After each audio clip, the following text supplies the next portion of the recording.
దేవుని పరిశుద్ధ గణనామమునకు మహిమ కలుగును గాక. ఆమేన్.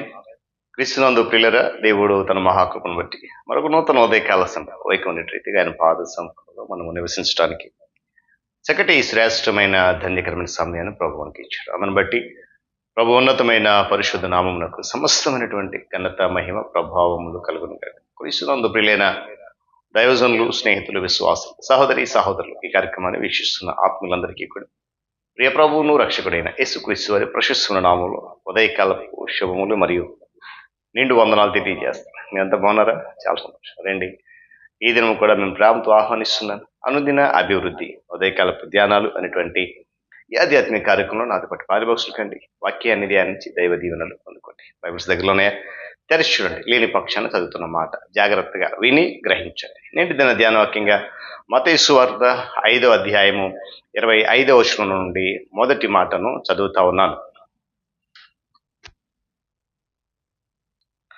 నీ ప్రతివాదితో నీవును త్రోవలో ఉండగానే త్వరగా వానితో సమాధానపడుము. దేవుడు తన పరిశుద్ధ లేఖన మాటను మనకు హృదయించును కాక. తాళంచి కన్ను మూసుకుందాం. ప్రార్థన. మహోన్నతుడ మీకు వందన, ఆత్మతో సత్యముతో మిమ్మల్ని ఆరాధించి చక్కటి ఈ కార్యక్రమాన్ని మాకు అందిస్తున్నారు. మీకు వందనాలు. ప్రతి ఉదయము ఈ ఆధ్యాత్మిక కార్యక్రమం ద్వారా నీ దాసును నిలబెట్టుకుని అనేక మంది బిడ్డలకు నీ మాటలు అందిస్తున్నందుకు వందనాలు. నా జ్ఞానం కాదు, నా గొప్పతనం కాదు, కేవలం నీ కృప, మీ నామ మహిమాత్మ జరిగిస్తున్న కార్యక్రమం బట్టి కృతజ్ఞతలు చెల్లిస్తున్నాం. నీ చిత్తం అయితే ఈ దినం కూడా ఈ శ్రేష్టమైన నీ మాట మేము వినగలిగే కృప దయచేయండి. యేసయ్య నామమున అడుగుతున్నాం తండ్రి, ఆమేన్. మంచిది ప్రియులారా, చదవని మాట. యేసుప్రభు వారు తన కొండ మీద ప్రసంగం అయిపోయిన తర్వాత కొనసాగింపు మాటలు మనం చూస్తున్నాం. మత్తయి సువార్త 5వ అధ్యాయం అంటే మనకు ప్రారంభంలో గుర్తుకొచ్చేది ఏంటంటే కొండ మీద ప్రసంగం మరియు ధన్యతలు. వాటిని కంటిన్యూ చేస్తూ లేక కొనసాగిస్తూ మాట చెప్తున్న మాట ప్రతి వ్యక్తి కూడా వెంటనే చేయాల్సిన పని అనేటువంటి ఒక విషయాన్ని జ్ఞాపకం చేస్తున్నాడు.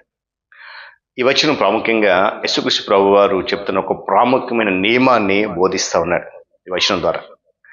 నువ్వేం చేయాలో నీకు తెలుసు కాబట్టి దాన్ని వెంటనే చెయ్యి, ఇప్పుడే చెయ్యి. ఒకవేళ చేయకపోయినట్లయితే అనివార్యమైనటువంటి పర్యావసనం ఎదురవుతుంది అని చెప్పేసి ఒక చక్కటి హెచ్చరిక అనేది జ్ఞాపకం చేస్తున్నాడు. పిల్లరా, నీకు బాధ, వేదన, కష్ట, నిరాశ ఇవన్నీ తప్ప. ఎందుకంటే చేయాల్సిన పని వెంటనే చేయకపోతే ఇవన్నీ తప్పవు అనేటువంటి విషయాన్ని కూడా గమనించాలి. ఎందుకో తెలుసా? దేవుని నియమాలు మార్పు లేనివి, దేవుని కట్టడలు మారనివి. గమనించాలి. మనం వాటిని ఏమాత్రం తప్పించుకోలేమండి, ఏమాత్రం తప్పించుకోలేం. యేసుక్రీస్తు ప్రభు వారి యొక్క బోధలు హృదయంలోకి సూటిగా గుచ్చుకున్నటువంటి సత్యాలవి. కారణం ఏంటంటే అవి ఆ హృదయాన్ని ఎప్పటికప్పుడు క్లీన్ చేస్తూ ఉంటాయి, శుభ్రం చేస్తూ ఉంటాయి. ఏమండి, మనము మన ప్రతివాదితో లేక శత్రువుతో సమాధాన పడాలనేది దీని యొక్క వాక్యం చెప్తున్నమాట. ఒకవేళ మనము మోసానికి మన మోసానికి, వంచనకు గురయ్యమనేది వాస్తవమే. ఎంతోమంది మనం మోసం చేశారు, వంచారు, బాధ, ఇది వాస్తవమే కాదనట్లెక్కైతే మనము మాత్రము వారిని మోసం చేయొద్దు. వాక్యం చెప్తున్న మాటదే. మన శత్రువును వంచొద్దు. మనం సమాధాన పడాలని చెప్పి యేసుక్రీస్తు ప్రభు వారు బోధించారు. కాబట్టి సమాధాన పడడం అనేది అనివార్యం. ఏమండి, గమనించాలి. ఇది ఏ కాలానికైనా వర్తించేటువంటి శాశ్వత నియమం కూడా. దీనిని మనము తప్పించుకోలేము ఏమాత్రం కూడా. మనము మన హక్కుల గురించి వాదిస్తున్నామేమో, లేక మన ప్రభు అయిన యేసుక్రీస్తు వారి వైపు నుంచి ఆలోచించి మన ప్రతివాదితో సమాధాన పడతామా? ఆలోచిస్తాం. గమనించాలి. వాదిస్తామా? సమాధాన పడతామా? ఈ ఉదయకాల సమయంలో ఎవరికి వారు మనం ప్రశ్నించుకోవాలి. వాక్యం చెప్తున్న మాట, నువ్వు చేయాలి, ఏదైతే చేయాలనుకుంటున్నావో దాన్ని త్వరగా చెయ్యి. మనల్ని మనం పరీక్షించుకోవాలి. నైతిక విషయాల్లో, ఆధ్యాత్మిక విషయాల్లో తక్షణ స్పందన అనేది అవశ్యం. మనము పిల్లరా నిర్దాక్షిణ్యంగా ఉంటే మనకు కూడా నిర్దాక్షిణ్యమే ఎదురవుతుంది. దేవుడైతే తన పిల్లల్ని ప్రతి మాలిన్యము నుండి, ప్రతి మలినము నుండి, ప్రతి మకిలము నుంచి కడిగి శుద్ధి చేస్తాడు, చేయాలని ఆశిస్తున్నాడు. దేవుడు తన పిల్లలను మనుషులాగా నిర్మలంగా ఉండాలని కోరుకుంటున్నాడు. ఆయన చెప్పినటువంటి బోధల పట్ల, ఆయన మాటల పట్ల మనం విధేయత చూపాలని దేవుని యొక్క ప్రగాఢమైన కోరిక అది. దేవుని స్తోత్రం కలుగునుగాక.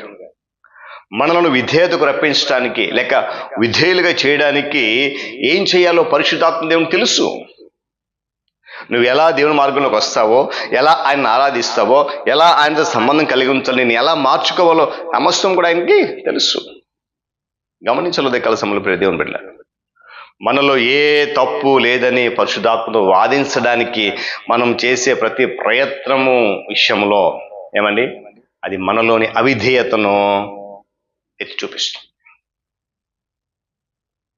యోహాను సువార్తలో మాట అంటాడు, సత్యవర్తనుడైతే తన క్రియలు దేవుని ఎదుట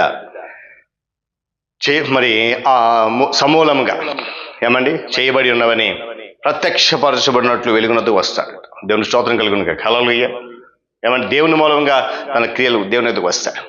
మనము దేవుని వెలుగులో నడవాలని, వెలుగు ప్రకాశించేటువంటి జీవితాన్ని జీవించాలని చెప్పి ఆయన కోరుకుంటున్నాడు. నీ ప్రతివాదితో త్రోవలో ఉండగానే వానితో సమాధాన పడమని ఎందుకు చెప్తా ఉన్నాడంటే, ఇతరులతో నీ సంబంధ బాంధవ్యాల్లో ఎప్పుడైనా నీకు హఠాత్తుగా కోపం వచ్చిందా? నీలో కోపం ఉన్నట్లయితే వెంటనే దేవుని ఎదుట ఒప్పుకో. నీవు ఎవరి మీద కోపడ్డావో త్వరగా వాళ్ళతో సమాధాన పడు. ఇది ఆవశ్యకం మరియు అనివార్యం. అందుకే అన్నాడు వెంటనే చేయాలి. నీ ప్రతివాది ఏమైనా గొడవలు ఉన్నాయా? నీతోటి విశ్వాస సమాధానం పరిస్థితి ఉందా? వెంటనే త్వరగా చేసే. కనుక ఉదయకాల సమయంలో పిల్లరా, దేవుని వాక్యం మనకు బోధిస్తున్నట్లుగా మనము అందరితో సమాధానంగా, సఖ్యమైతే అంటాడు కదా, సఖ్యమైతే మీ చేతనైతే మటు అందరితో సమాధానంగా ఉండండి.